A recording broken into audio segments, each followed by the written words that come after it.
You're listening to the Play Therapy Podcast with Dr. Brenna Hicks, your source for centered and focused play therapy coaching. Hi, I'm Dr. Brenna Hicks, the Kid Counselor. This is the Play Therapy Podcast, where you get a masterclass in child-centered play therapy and practical support and application for your work with children and their families.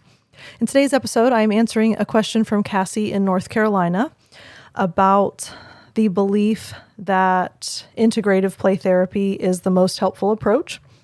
So we'll dive into that momentarily. I just wanted to say thank you to you all. So many of you recently have been sending emails, just sharing with me your journey and your revelations, your growth, your change, your healing, what CCPT is doing in your life, in the children with whom you work and their families. And it's just been really encouraging to me for those of you that have reached out with emails and just shared your stories. Thank you for those. I love to hear that. And one of the things that I was thinking about yesterday, I got one last night, and I was thinking yesterday what gratitude I have for having it reinforced that I'm doing what I'm meant to do. And I feel that very much God put me on this path for this reason, for this time, for this season in our industry. And I'm very grateful that you all listen and you hang out with me. So thank you for the emails. And I just really appreciate y'all that have reached out and been letting me have a sneak peek of what's happening in your playrooms and in your lives. Okay, so let me dive into a portion of Cassie's email, and then we'll talk through this together. This is an important one. So thank you, Cassie. I'm really glad we get to talk through this. So the email in part says, a large portion of my professors who are RPTSs and RPTs and fellow students swear by integrative play therapy and the philosophy that there is no one-size-fits-all solution in play therapy. I would love to hear your thoughts on this as someone who is a CCPT purist. Well, Cassie, I do have thoughts on this as a CCPT purist, so I'm really excited. Let's start with addressing there is no one-size-fits-all solution. I think you could actually make that argument. I don't disagree with that notion. I don't think there is a one-size-fits-all solution. I don't think it's about one size fitting all. I think it is about one theory fitting all.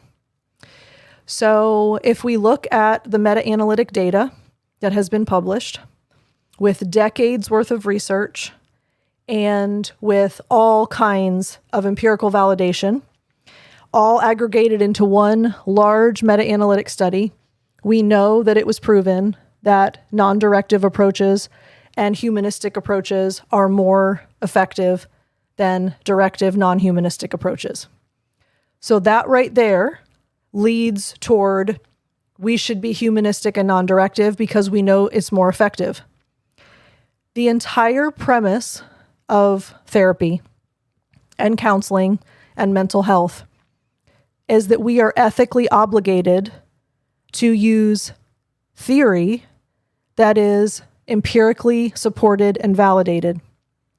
We are not allowed, ethically, legally, morally, professionally, clinically, whatever, you name it, we're not allowed to go in and do whatever the heck we want in a session. That's not counseling. That's not therapy. So we know if we look at research that the humanistic non-directive models are more effective. That in and of itself lends itself in the humanistic theoretical model. All right, so then we look at the humanistic theories and we see that CCPT has been proven effective across the board universally.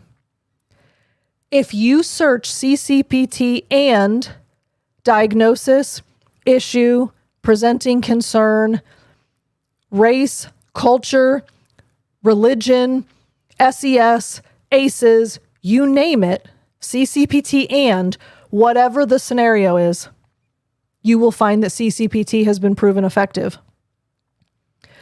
So I am very much a CCPT purist, but I'm not CCPT pure because I like it the most, although I do. I'm not CCPT pure because I've seen it work, although I have.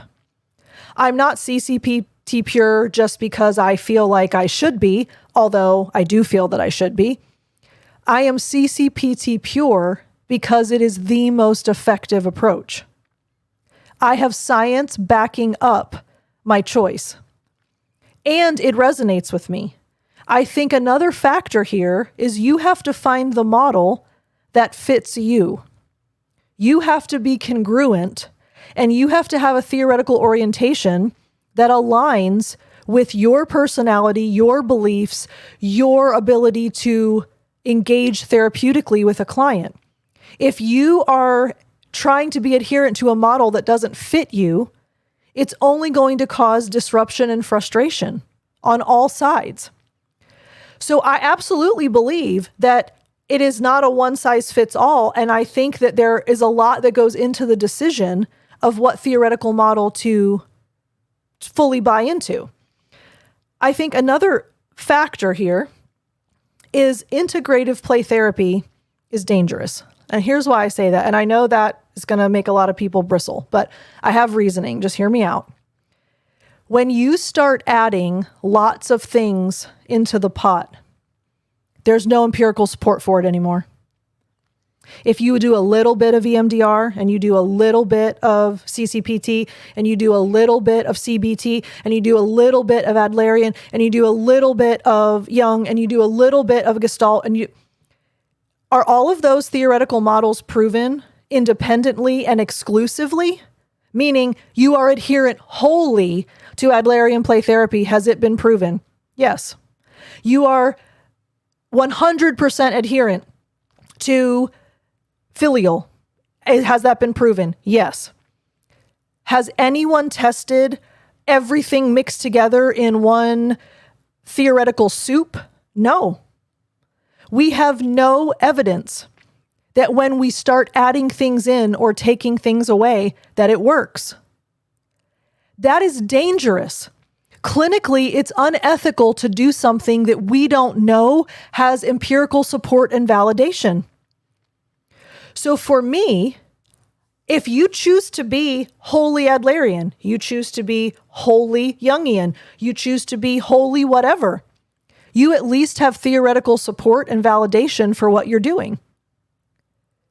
I actually am very supportive of that. If CCPT is not the fit for you and you feel more called and connected to a different theoretical model, if you are 100% adherent to that model, you know you're going to have success because it is proven. You start adding, subtracting, multiplying, including, whatever, you have no idea, A, what you're doing, B, that it's going to work, C, what the outcomes are, and D, if one thing worked, one thing didn't, how will you ever know? You have no sense of causality at that point. And we are no longer operating from a theoretically proven model. So the eclectic approach, the integrative approach, while that has become a very popular notion, and I understand lots and lots of people believe that that is an appropriate way to work with children, I caution against it because I don't think there's any support that it is effective. So from a CCPT purism standpoint, but also from a mental health clinical purism standpoint, we are not allowed to just do whatever we want in session. We are no longer operating under guidelines.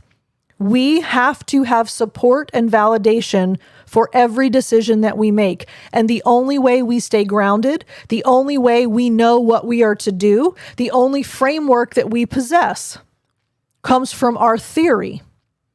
You can't mix 6 theories together and think that you're going to have effective treatment because we've convoluted the whole thing. Now we have no idea what's up, left, right, down, and what's going on.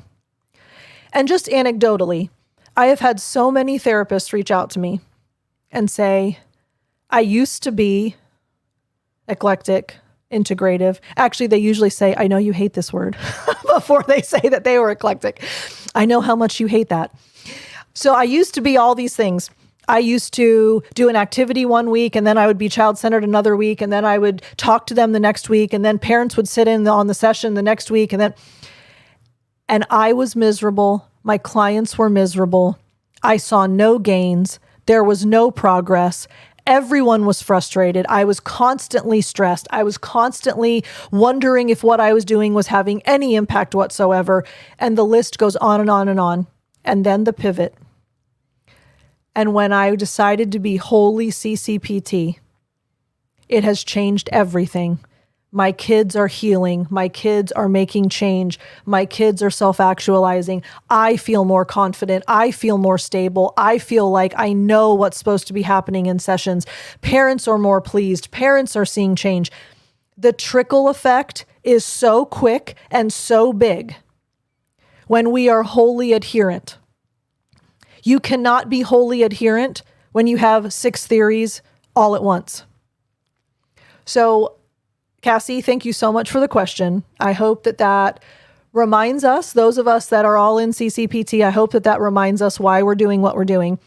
For those of you that maybe have lots of integrative theories and you do have an eclectic practice, take this as a challenge to consider whether you're satisfied with your outcomes. Take this as a time to question whether it would be more helpful to be all in. It doesn't have to be CCPT. But if you're listening to this podcast, I have a feeling that you are drawn towards CCPT. So if that's the case, go all in. But if you are not to that point where you have gone all in on a theory, you should. That's what's asked of us. When we go to grad school, one of the outcomes of our graduate study is that we are supposed to leave knowing our theoretical model. And if you did not do a theoretical orientation assessment in grad school, do one online and figure out what resonates with you. Mine was Rogers to the hilt, and hence I'm CCPT. You might be a different theorist and go in that direction, but you have to pick a lane and you have to adhere and you have to stick to it so that we know that we're going to have efficacy and the outcomes that we want. I hope that encourages you. I hope that challenges you. Cassie, again, thank you for the question. If y'all want to reach out to me, please do. Brenna at thekidcounselor.com. Love y'all. We'll talk again soon. Bye. Thank you for listening to the Play Therapy Podcast with Dr. Brenna Hicks. For more episodes and resources, please go to www.playtherapypodcast.com.